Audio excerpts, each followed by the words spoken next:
कचरा उठावाअभावी यड्राव बेघर वसाहतीत नागरिकांची तक्रार, ग्रामपंचायतीकडे उपाययोजनांची मागणी।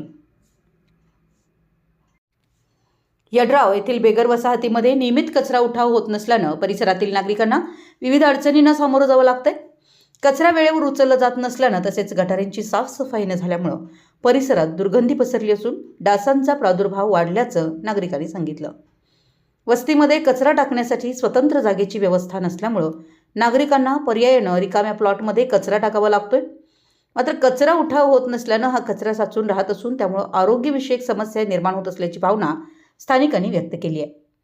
या पार्श्वभूमीवर आज सकाळी काही महिलांनी ग्रामपंचायत सदस्यांशी संवाद साधत आपली अडचण मांडली व तातडीनं स्वच्छतेची व्यवस्था सुरू करण्याची मागणी केली आहे। यानंतर ग्रामपंचायत प्रशासनाशी संपर्क साधून सफाई कर्मचाऱ्यांना कामावर लावण्याबाबत सूचना देण्यात आल्याचं सांगण्यात आलं।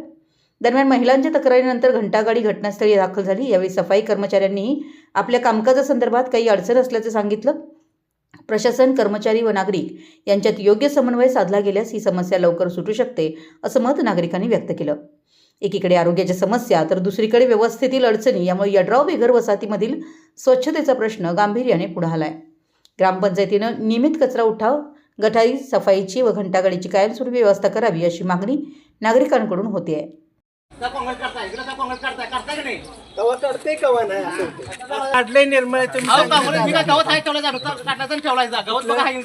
चला दाखवतो आता गाडी बसा माझ्या चला की बघा तिथे काढलोय मी चला बसा ते गटर काढले तिथे का नाही जिथे मान्याला देखील सांगितले ते लेट जल गटर काढले नाही म्हटलं ऐका तर की मग मी काय म्हटलं जेवढी जेवढी मोकळा तेवढं पटापटा काढतो लोकांना आम्ही काय बोलत नाही चांगलोय काढा आम्हाला काय तुम्हाला जे काय करू वाटतंय ते करा आमचं काय मतलब आहे कामगारांना आम्ही म्हणजे कधी बोलत नाही तुम्ही दया करूच नका आता कुणाची करू नका दया करू नका सगळ्यांना काढू लागू आम्ही नको म्हणत नाही काय बोलायचं बरोबर बोला साहेब आम्ही बोलू साहेबांचे बोलायचं मला बरोबर बोला शेवटी हे नाही तिथं झाले हां तिथं आला मी तिथं झालं साहेबांचे मला नाही बरोबर आहे कधी आम्ही तुम्हाला लागत नाही कारण हे ते तुमच्या तुम्हाला बरोबर आहे तुम्हाला आम्ही उत्तर द्यायचं नाही फक्त तुम्ही सांगेल ते आम्ही ऐकायचं कुठं ऐकलं आहे करा म्हणजे